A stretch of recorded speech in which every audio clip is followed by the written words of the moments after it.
उत्तर प्रदेश में 2027 की शुरुआत में विधानसभा चुनाव होंगे, लेकिन इसकी तैयारी अभी से दिखने लगी है।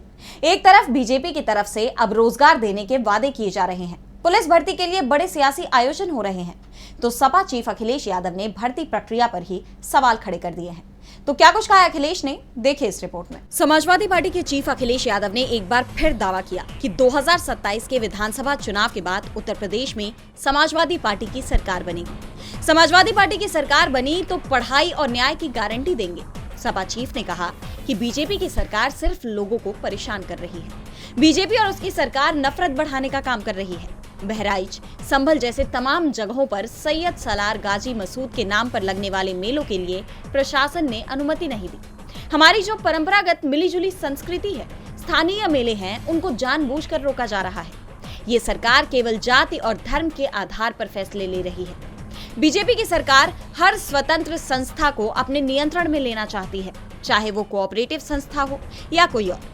सोशल मीडिया पर बीजेपी समर्थक समाजवादी पार्टी के खिलाफ झूठ फैलाते हैं, लेकिन अगर सपा समर्थक कुछ लिखते हैं तो उन पर केस हो जाता है। जाहिद बेग, इरफान सोलंकी, रमाकांत यादव और आजम खां जैसे तमाम नेताओं पर बीजेपी की तरफ से फर्जी केस कराएगा, लेकिन हमारी सरकार आने पर किसी से बदला नहीं लिया जाएगा। हम शरीफ लोग हैं, केवल लड्डू खिलाएंगे, लेकिन ये सरकार ऐसी जाएगी कि पता भी नहीं चलेगा। यूपी में हुई सिपाही भर्ती पर सवाल उठाते हुए सपा नेता ने कहा कि बीजेपी सरकार बताए कि सिपाही भर्ती में पीडीए की संख्या कितनी और उनकी हकमारी कौन कर रहा है। सिर्फ पीडीए के आंकड़े बता दे सरकार। उन्होंने दोहराया कि कोई सवाल न पूछे, इसलिए ये केवल इनका दुष्प्रचार है और बीजेपी से अच्छा दुष्प्रचार कोई नहीं कर सकता। अखिलेश ने प्रयागराज के महाकुंभ मेले में भगदड़ को लेकर आई मीडिया की एक रिपोर्ट का जिक्र करते हुए कहा कि सरकार ने 37 लोगों की भगदड़ में जान चली जाने का झूठा आंकड़ा दिया था, लेकिन मीडिया रिपोर्ट में दिखाया गया कि 42 लोगों की जान गई।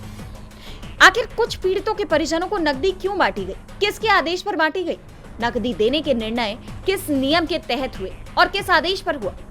उन्होंने दावा किया कि सरकार इन सवालों से बचना चाहती है क्योंकि उसके पास जवाब नहीं है। डीबी लाइव की रिपोर्ट।